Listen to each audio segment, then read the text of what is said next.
दोस्तों नमस्कार। दोस्तों मराठा साम्राज्य के सिमरौर छत्रपति संभाजी महाराज ने अपने जीवन में काफी युद्ध किए। उन्होंने न केवल मुगलों को बल्कि अंग्रेजों और पुर्तगालियों को भी नियंत्रण में रखा। लेकिन उनकी यह छोटी सी असावधानी न केवल मराठा साम्राज्य को कमजोर कर दिया बल्कि यही उनके अंत का कारण भी साबित हुआ। ये असावधानी थी अपने सगे साले गणूजी सिरके और कान्होजी सिरके की धोखेबाजी को न समझ पाना या उनकी नाराजगी को कम करके आंकना। महाराज की पत्नी येसुबाई के सगे भाई सिरके की गद्दारी ने मराठा साम्राज्य के गौरव पर कालिक पोत डाली। कौन था गणूजी सिरके और कान्होजी सिरके? उसने क्यों खुद अपने बहनोई से गद्दारी की? आइए जानते हैं। दोस्तों यह जानकारी आपको जरा भी अच्छी लगे तो चैनल को सब्सक्राइब और लाइक जरूर करें। दोस्तों छत्रपति संभाजी महाराज के रहते हुए मुगलों ने कई बार मराठा साम्राज्य पर कब्जा करने की जोरदार कोशिश की। मुगल्स लगातार मराठा साम्राज्य पर हमला करते रहे थे, लेकिन सन 1687 में मराठों ने उन्हें ऐसा करारा जवाब दिया कि न चाहते हुए भी मुगलों को पीछे हटना पड़ा। हालांकि इस लड़ाई में भले ही संभाजी महाराज की जीत हुई, लेकिन उनके भरोसेमंद सेनापति हबीब राव मोहिते शहीद हो गए।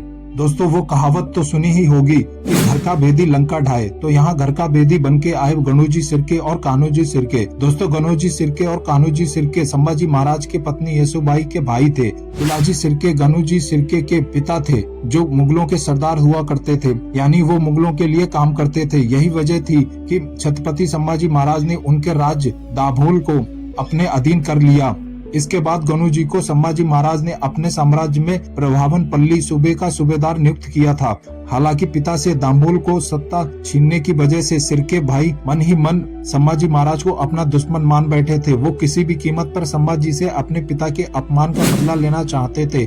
जब मुगलों को यह बात पता चली कि गणूजी और कान्होजी संभाजी महाराज के खिलाफ हैं, तो उन्होंने इसका पूरा फायदा उठाया। मुगलों की सेना के सरदार मुकरम खान ने गणूजी सिरके को लालच दिया कि अगर वो संभाजी महाराज को पकड़वाने में साथ देंगे तो दक्षिण का आधा राज्य उनके हवाले कर दिया जाएगा, जिससे लालच में आकर मुगल सेना का साथ देने का फैसला कर लिया।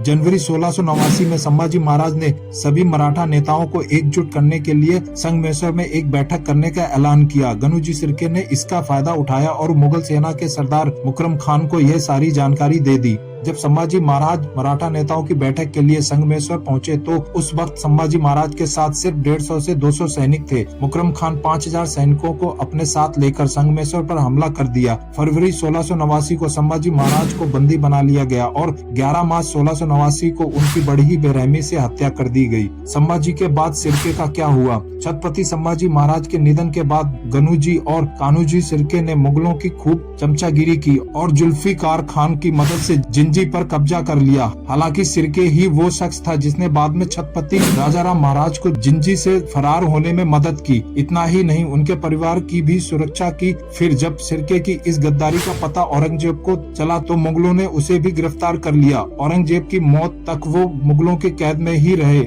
इसके बाद गणूजी सिरके छत्रपति साहूजी महाराज के शासन में मराठा साम्राज्य में एक बार फिर से शामिल हो गए। बहरहाल दोस्तों आपकी क्या राय है इस विषय में कमेंट बॉक्स में जरूर लिखें और साथ ही यह भी लिखें कि अगला वीडियो किस शासक के बारे में बनाएं। दोस्तों आपको अगर यह जानकारी जरा भी अच्छी लगी हो तो चैनल को सब्सक्राइब और लाइक जरूर करें। बहुत ही जल्द मिलते हैं अगले वीडियो में, तब तक के लिए धन्यवाद। भारत माता की जय।